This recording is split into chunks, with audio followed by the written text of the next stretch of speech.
This is National Chess Master RRats back at chess.com, here to continue my video series on the correspondence team match between my video lessons group and those of CARPE DIEM.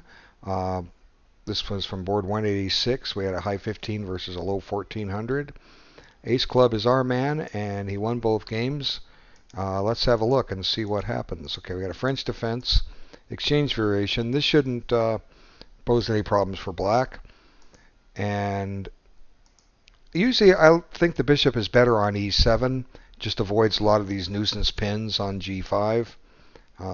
We'll see how it turns out.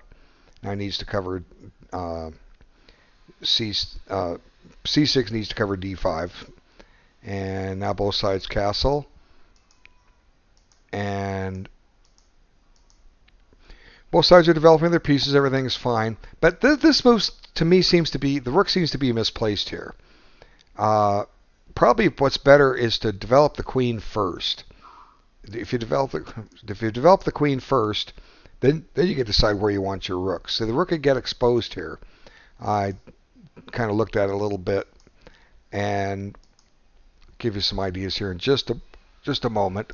See, what if black starts working on that rook? You know, this rook could get trapped, and all of a sudden you have to rely on moves like knight a4 to clear squares for the rook, and it gets complicated. That's why I think this rook's misplaced. It's something to look at, but black didn't opt for that. Now he develops the queen and gains a tempo, and the game's basically pretty level. This pawn is poisoned. You can't really take it at any time. Maybe he could have taken it here. Now he's going to come down and get this. There's times when the rook was on e3, it was definitely poison. I didn't mention it. Let me go back. Let's see.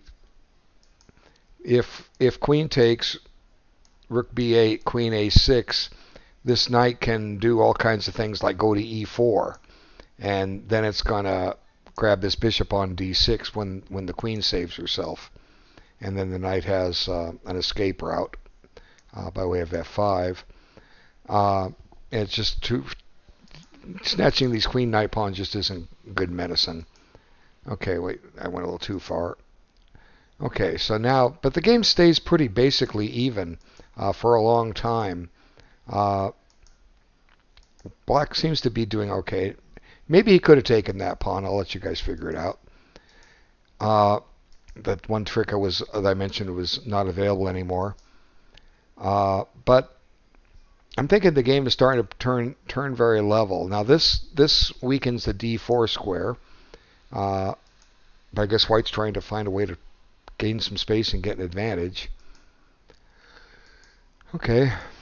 Now what black's achieved here is he's given white a set of double pawns, and g3 is a target, and aims his queen at it. So maybe black's got a very slight advantage now, but I don't think it's enough to win.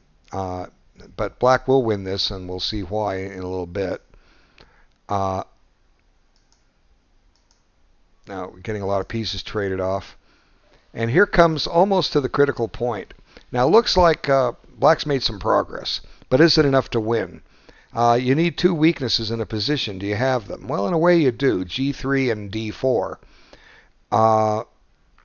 But if it is a win, it's very technical, and I think that white should have some resources here. The black king is going to be exposed if we reach a queen ending. That black king could be exposed to an avalanche of checks. And here, both sides make a blunder. Okay, the game should have ended after knight d2. White just made a blunder. What black can is just simply win with queen a5. The knight is pinned, and black wins a piece. Game over. Okay, he missed it. I don't know how quick he played, but that does it. Queen e7. Now you're stepping into a pin. Your knight's pinned. You can't take here because you drop your queen. So passing on a pin to step into a pin. But white liquidates. Now black has a passed pawn, but I don't think it's enough to win here. But what's going to happen is white's going to blunder, and we'll see how in a little bit. Not just yet. Okay, so black tries to soften up the white pawns a little bit. And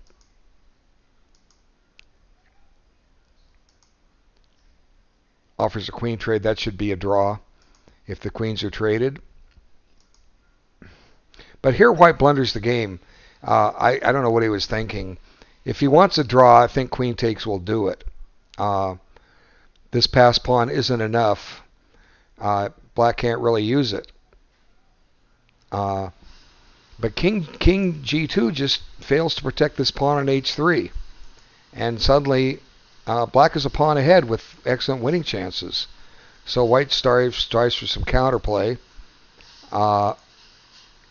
And there goes a pawn. But there went the pawn.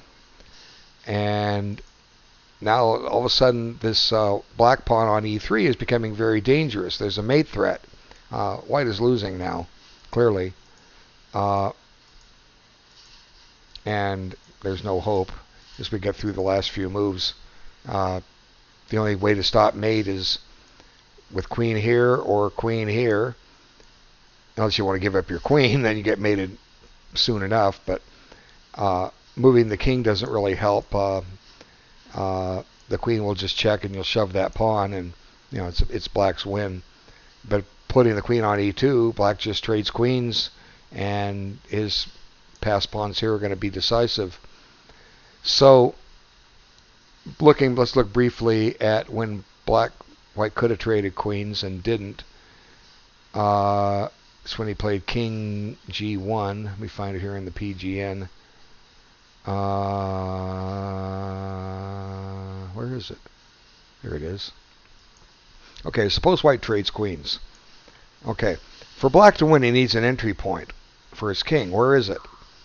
And he has to stay glued to this pawn, or because he can't afford to lose it. Let's see. If black plays here, just simply take and bring the king here. Now maybe white can think about a win. If black runs out of pawn moves, he's going to have to give up protection here. So with careful play, it should be a draw. But white shouldn't have lost this game. But then again, white should have lost the game when he played knight d2, and black missed it. Okay, let's load the other game between the two and see how that one turned out. Okay, flip the board. And someone's Skyping me again. Okay, king's gambit.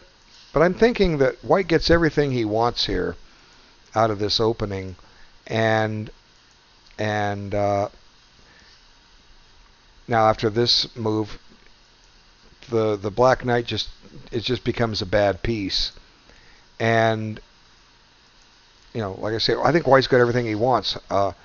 Development, half open F file. Can use this E file shortly once you evict that bishop. A lead in development, everything you want. Now queen d2, good. And here, I think, actually, let me back it up. There was one move that white missed. Is it now? Let's see. I think it's here. The old stock sacrifice, bishop takes. Okay, clearly, if you take and this comes up, you can't go back because this is going to force a mate. The king has to come out. It gets very intriguing. I didn't work it to a conclusion, but I was kind of playing with it. Now you give a queen check here, and black has to play f5. Now the interesting thing here is that this knight is now going to stay here, at least for now, and it's difficult at first to see how white makes progress, but then the more you look at it, the more you realize that how black is tied up here.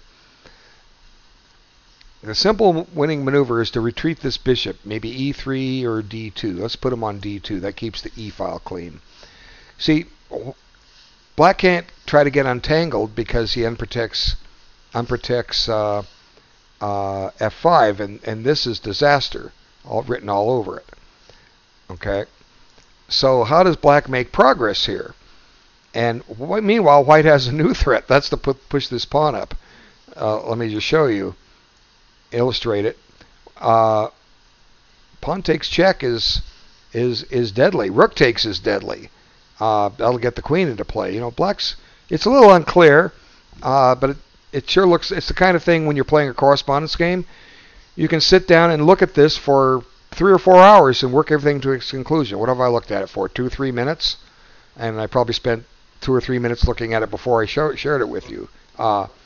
This is how you excel at correspondence chess. You have 3 days. You got a wonderful game like this. I mean, the bishop takes h7 check is a natural thing. We all are good enough to know about it. Examine it when it comes up. Or maybe he just didn't go far enough. Well, that's why you take your time. You would have had a brilliant win, I think, if you had sacked. Okay, so he missed the bishop thing. He ends up playing it later, though. It's kind of funny. It ends up coming up in a little bit. And now on the rook file, just take back. Now here, once again, white misfires, I think. Nothing wrong with taking a pawn, but this is a nice move. Knight g5. Now this threatens to go plop this off in all kinds of ways. And, you know, you think you can take it, but you can't. Because now you take on c7, and where does this queen go? See, the queen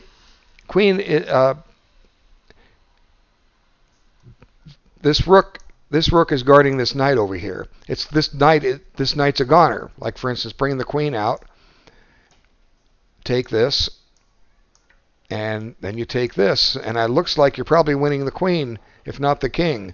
Where are you going to put the king? There. I think that's the only legal square. Whoops, goodbye, queen.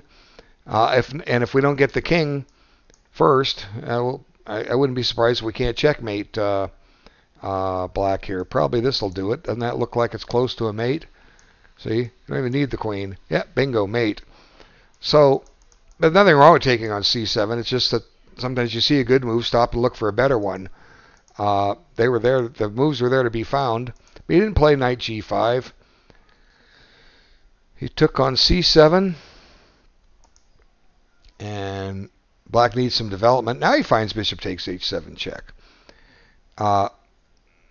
And now he used the knight g5 theme, but he finds it in a different way. And this is effective. The way he did it's fine. White was clearly better. Now black is just losing all kinds of material. If he could have kept the knight, he would have had a chance, but now a rook and a bishop against a queen is not enough, and this throwing all those extra pawns white has, like 2 of them, it's just curtains.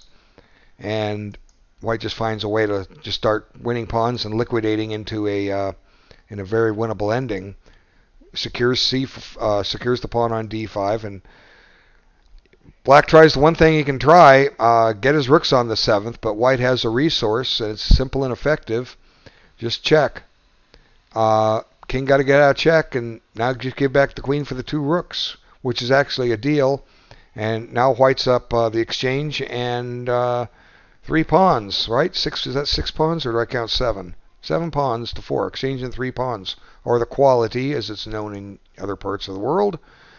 And white wins at this point as black decided he didn't want to play anymore. Okay, it wasn't too much to these games, yet there was a lot. Clearly, Ace Club was the better player. I think PreVeleImperator did okay in the first game, but just lost his way in the ending. And here he needs to consult. I don't know how much of this is book. Let's just go back and peek at it for a second. I know that a lot of times black plays for a g5 type idea to hold on to this pawn and keep this bishop out of the game. Black is supposed to have a number of equalizing methods with this King's Gambit, but it's very double-edged. But you know, you have time to look up the game and look up the opening, and you're allowed to do that. So anyway, thanks so much for looking at this, and there'll be more videos as I go, as we go. A lot more coming, and I'm still behind, but I will catch up. Thanks for your time. Take care.